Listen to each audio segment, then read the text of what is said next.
का सफर। ये है दुनिया का दूसरा सबसे बड़ा स्टॉक मार्केट, एक ऐसा बाजार जहाँ 8 करोड़ से ज्यादा निवेशक है और जो चीन की अर्थव्यवस्था की धड़कन है।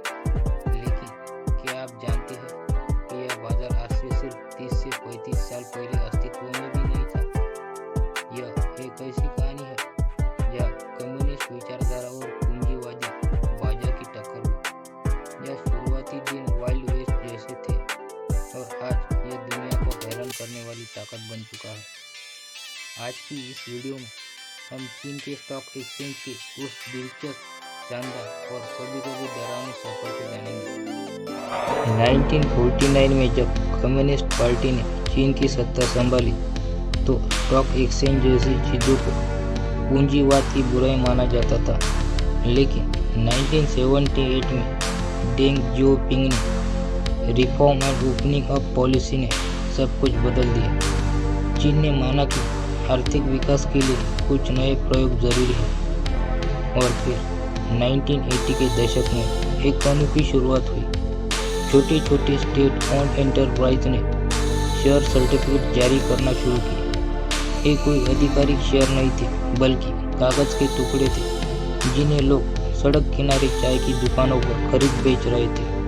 ये चीन का अनऑफिशियल जंगली वाइल्ड वेस्ट एरा था। इस अराजकता को व्यवस्थित करने की जरूरत थी और इस तरह आधिकारिक तौर पर जन्म हुआ चीन के स्टॉक मार्केट का।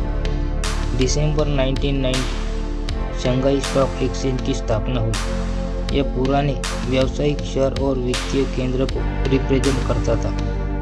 अप्रैल 1991 शेंजन स्टॉक एक्सचेंज अस्तित्व में आया। यह चीन के नए युवा और इनोवेटिव चेहरे का प्रतीक बना। पहले दिन सिर्फ 8 कंपनियां लिस्टेड थी, लेकिन जनता की प्रतिक्रिया अविश्वसनीय थी। लोगों में इतना उत्साह था कि शेयरों के फॉर्म भरने के लिए लंबी लंबी लाइनें लग जाती थी। यह एक नए युग की शुरुआत थी।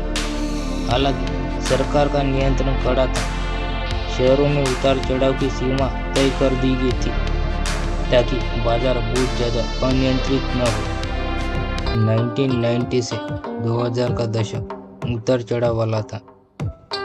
चीनी निवेशक पहली बार बुल मार्केट और बियर मार्केट का स्वाद चख रहे थे। 2001 चीन का WTO में शामिल होना एक बड़ा मोड़ था। दुनिया ने चीन के बाजार को गंभीरता से लेना शुरू किया। 2007 यह साल ऐतिहासिक था। चीनी शेयर बाजार में जबरदस्त तेजी आई। शंघाई कंपोजिट इंडेक्स 6000 पॉइंट के शिखर पर पहुंच गया।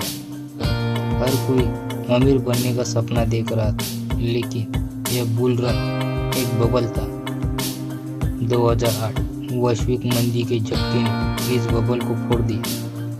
इंडेक्स 70% से भी ज्यादा गिर गया। लाखों लोगों की जिंदगी की बचत डूब गई। यह एक कड़वा सबक था जिसने दिखाया कि बाजार में भावनाओं का कितना बड़ा रोल था। इस झटके के बाद चीन ने सीख लिया। उसने अपने बाजार को परिपक्व और वैश्विक बनाने की कोशिश तेज कर दी। शेयरों के प्रकार।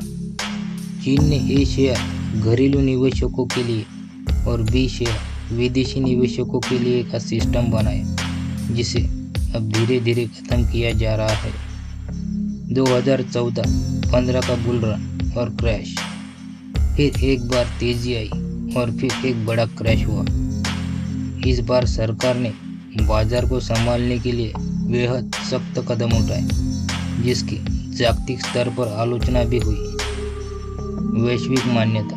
सबसे बड़ा मोड़ आया 2018 में, जब ग्लोबल इंडेक्स प्रोवाइडर MSCI ने चीनी ए शेयरों को अपने इंडेक्स में शामिल किया।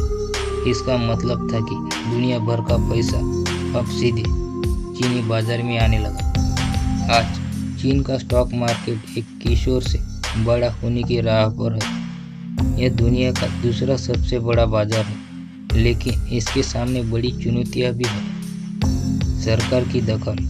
अभी भी सरकार का हस्तक्षेप एक बड़ा फैक्टर है जो विदेशी निवेशकों के लिए रिस्क पैदा करता है।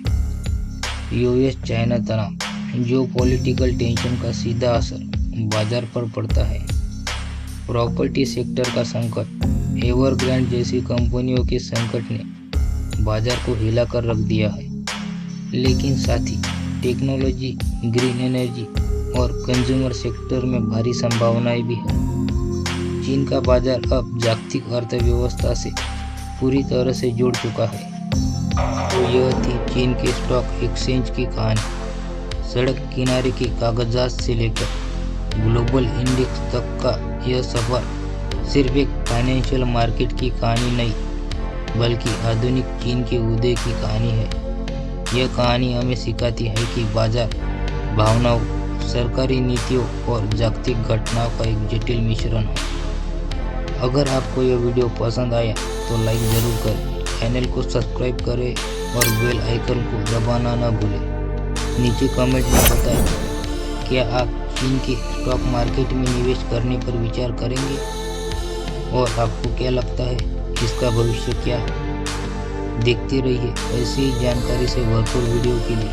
शुक्रिया।